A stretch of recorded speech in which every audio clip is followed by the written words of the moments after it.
I think everybody's seen it by now, but if you have not seen the trailer for the D&D movie Honor Among Thieves, There's going to be a D&D movie? there's going to be a D&D movie. This topic's going to be real rough for you. If you haven't seen the trailer, now might be the time to skip on over. Check it out. We'll Mild wait. spoilers ahead. Yeah, it's like 2 minutes long, so we'll have like 2 minutes of silence here and wait on you to come back.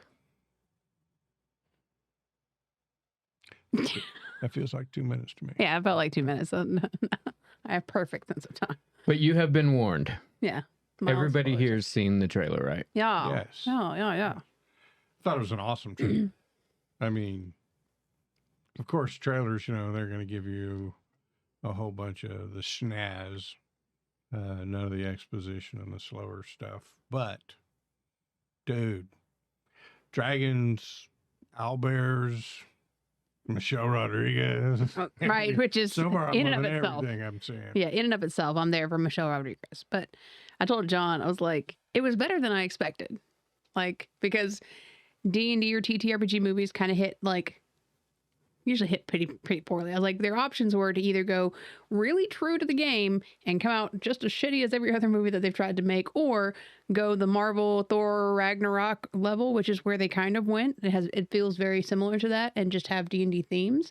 And they went with something that was more consumable and made it, and I like that. Previous attempts have come out really campy. Yeah, they have. But Marvel found a way to mix campy in with some really cool action shit, like Guardians of the Galaxy.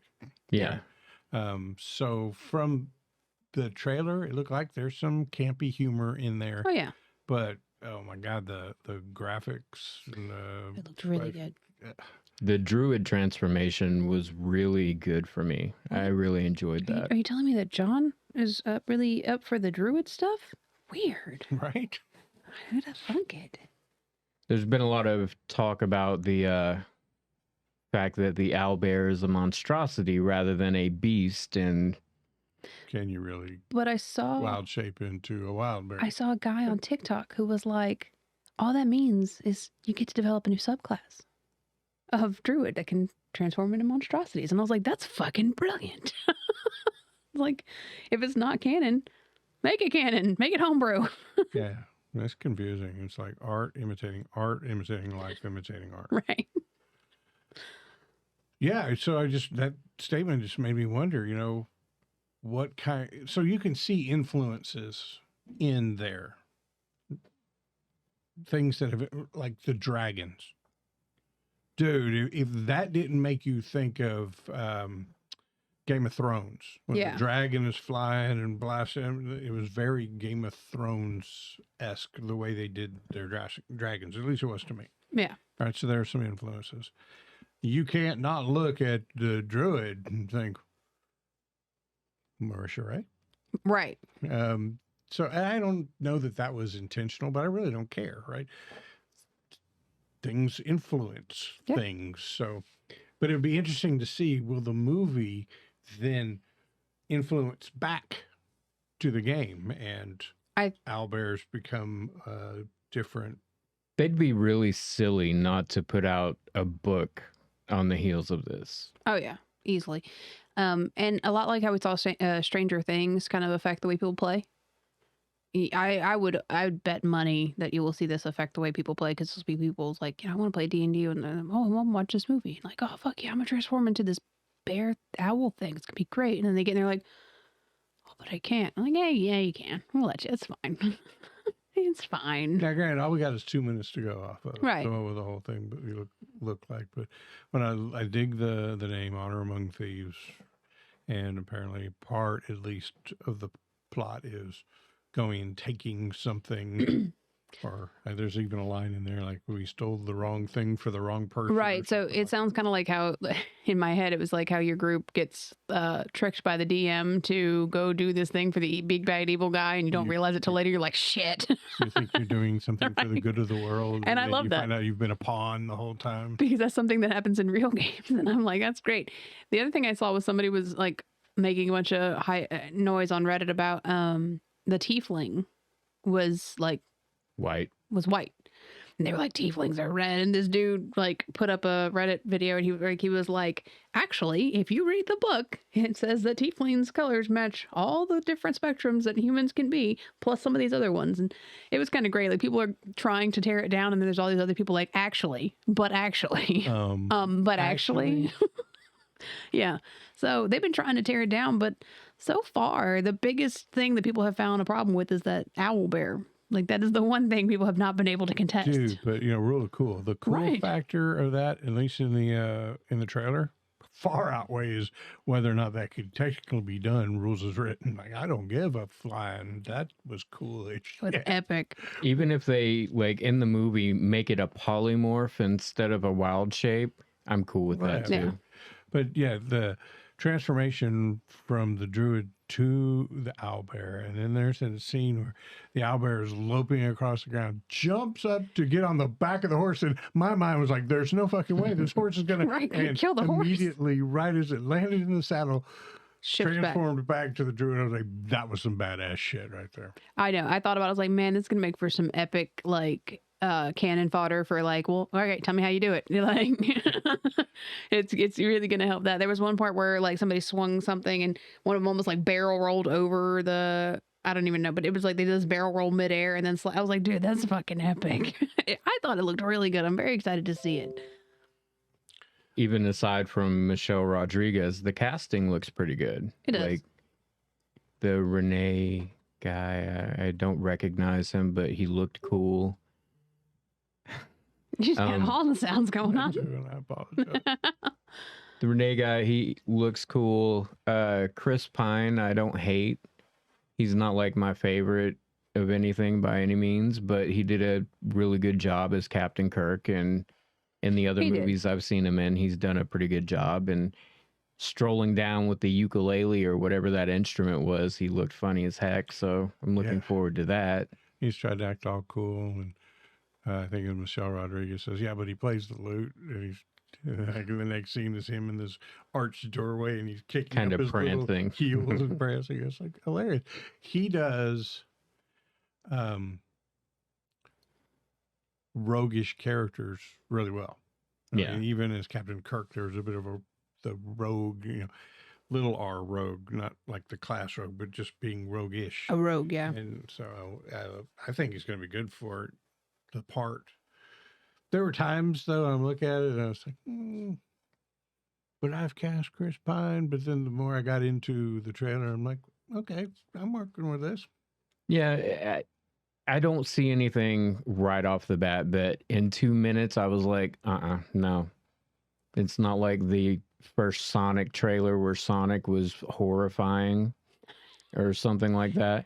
I would have not kicked a Drizzt movie out of bed for eating crackers, but then again, like there are so many companies out here taking old stories like that and putting them into live action or whatever, when it's refreshing to see a new story for once, and they're taking a chance on a new story, and I have a lot of respect for that. Hugh Grant's apparently in it somewhere. I must have missed him, or he wasn't in the trailer. He was in the trailer for like a split second, but he plays a rogue. An old smarmy rogue. Schmarmy? Schmarmy. What is schmarmy? Look it up. No. We'll have a dictionary session. A dictionary section. No, thank you. Yeah, I was just looking at the cast, see if there's anybody else I recognized. There's a couple people whose faces kind of look familiar, but I couldn't tell you. I'd have to like dig through the IMDb, and I'm not going to do that. But I don't do. Have they put out a release date for it yet? March 23. So you guys are going to take me for my birthday. That's what you're telling me. Sure. Sounds Yay. like it. Yay. No, I'm excited.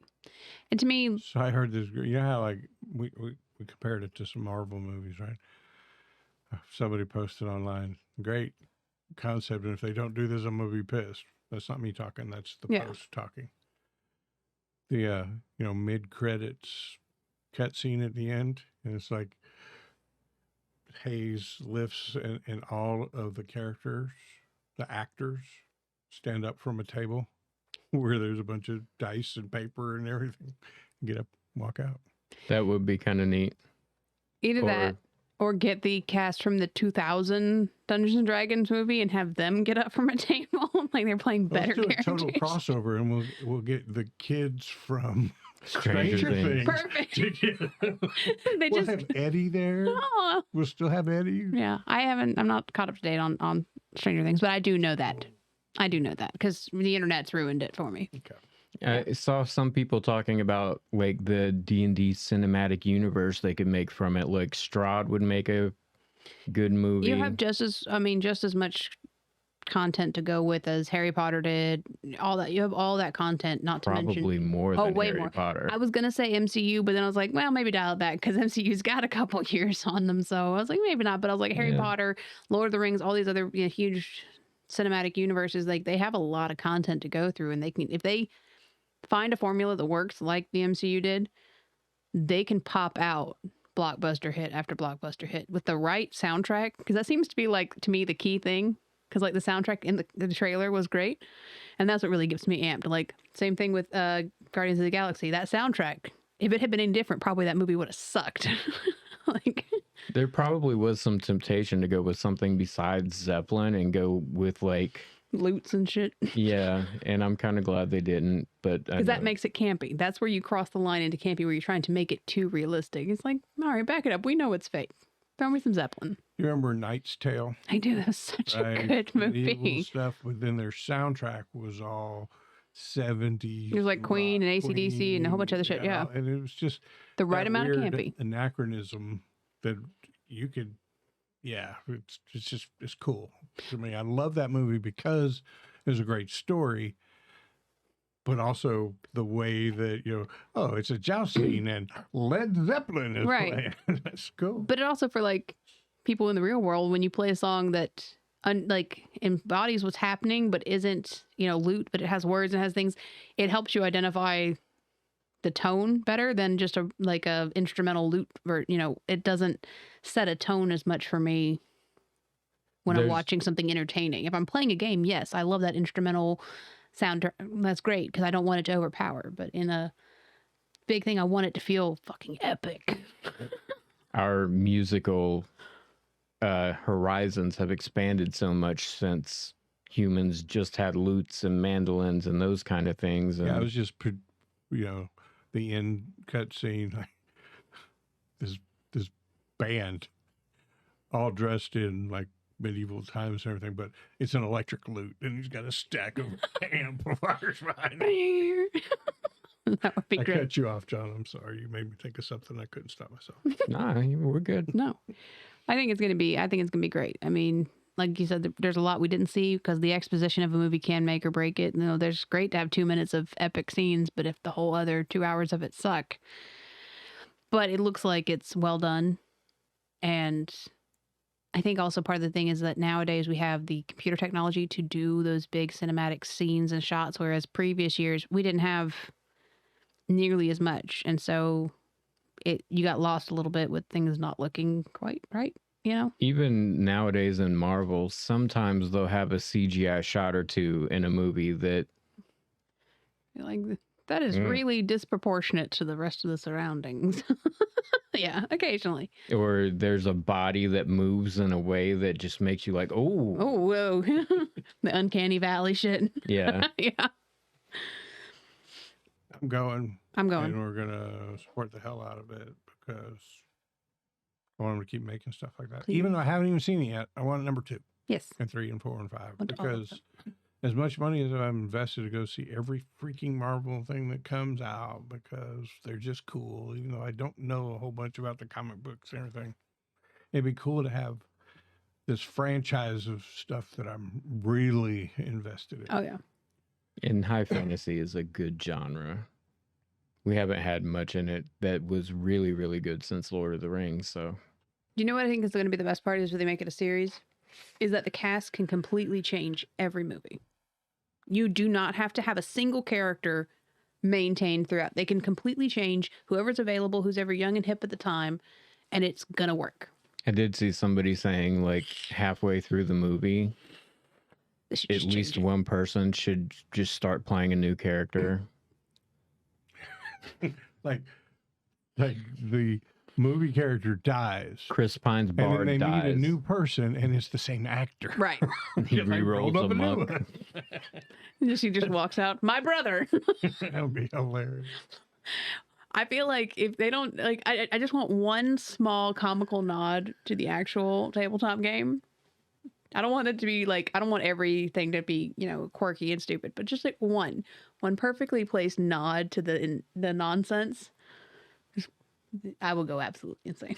It could be as simple as, you know, the barbarian cleaves somebody in half with his battle axe, and the wizard goes, dude, that was a critical hit. Yeah, something as simple as that, or on the opposite end, completely swings wide and like, oh, critical miss. I will lose my shit in the stadium. I'll be like, oh, they said it. I'm like, yes.